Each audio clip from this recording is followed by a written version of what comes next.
อานิโกภาเกียรติยมุสเก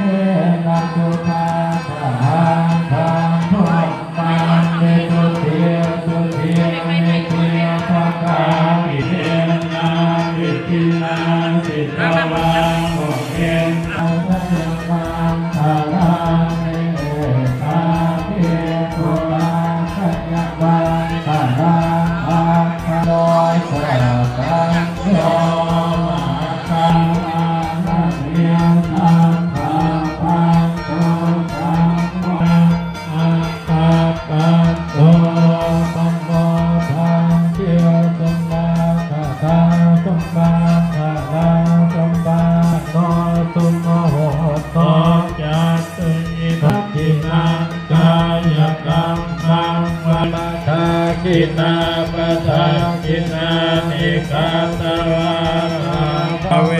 นัสสะปะตัมเยสัพพทุกข์สัพพโสสัพพโรคสัพพภัยสัพพ นี่คือการใส่บาตร เกียรติวันไป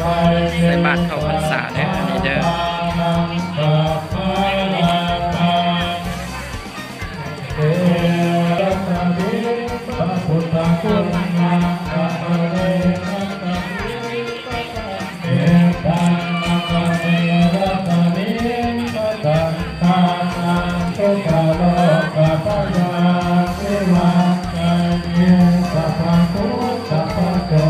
มันใส่บาตรเข้าพรรษาเนาะ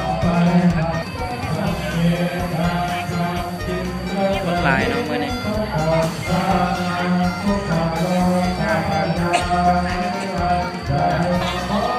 วัดบ้านเจริญไซเนาะนี่เนาะวัดบ้านเจริญไซเด้อ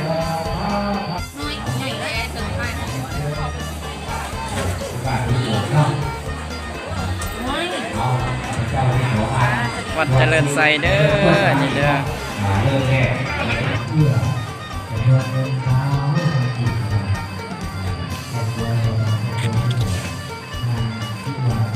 นี่มันมือเข้าพรรษาเนาะ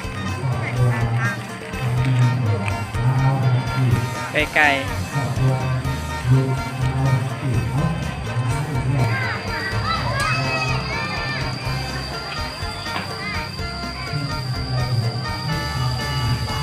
อันนี้ไทยบ้านเจริญไซ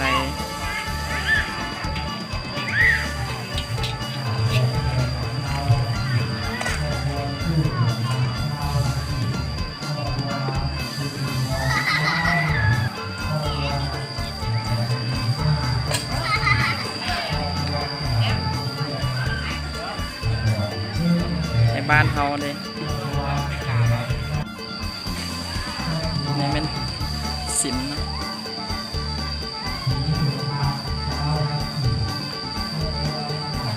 เป็นสิมอาจารย์ติว